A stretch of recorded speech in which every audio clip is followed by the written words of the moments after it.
going to be doing my speech on mental health.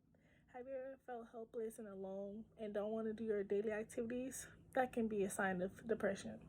Mental health is a big factor in today's society. It can affect you in so many ways, such as lack of sleep, being in prison, being in the service, being raped or attacked. A lot of adults and college students suffer from depression and anxiety for being overwhelmed and not knowing how to cope or deal with it. A lot of people don't understand that being depressed is a dishonorable mental illness. It's not just something that you get over or push to the side. Many of us suffer from depression. The problem is it's not being talked about. The only thing exhausting about mental illness is pretending like you don't. I can elaborate more on this because in the beginning of college, freshman year, I got depressed. I was feeling lonely. I was feeling overwhelmed. I had people on my side. I had a support system. I just didn't want to seek for help or seem like I was weak. I didn't want everyone to worry about me. I didn't want people constantly asking me what was wrong because I was going to say nothing because I'm not very good at opening up. I always had these suicidal thoughts. I was getting sick, losing weight. I felt always alone. I lost a lot of friends, but my main focus was just like finishing school, getting good grades. I prayed a lot and I listened to music to help me cope with different things that I didn't want to talk about. But being depressed is not fun. It's not easy. You always need to have like a good support system that's there with you, and that could be a distant also. Symptoms can go by the individual. You have loss of appetite, weight loss, lack of energy, and suicidal thoughts.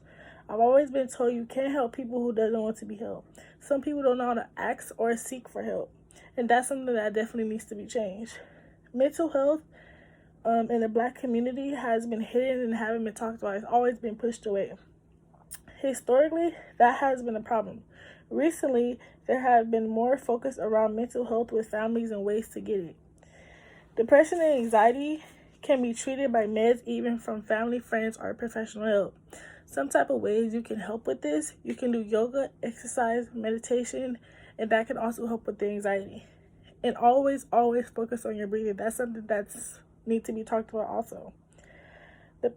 The person 264 million people worldwide live with depression.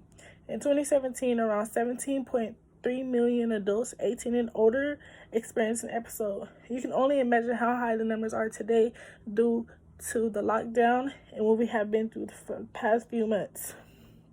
I feel that everyone should have a mental evaluation as everyone has a physical yearly. Mental health should be addressed in today's generation.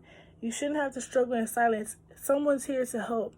Depression is something that a lot of people don't like to talk about because they think it's a sign of weakness, and a lot of people wouldn't understand because depression, you wouldn't be able to see it unless someone tell you they're going through something. A lot of people wouldn't do that. So I feel like if you be their support system and be there from a distance, if they ask for it, I genuinely think you should help them. And that's my speech. Thank you.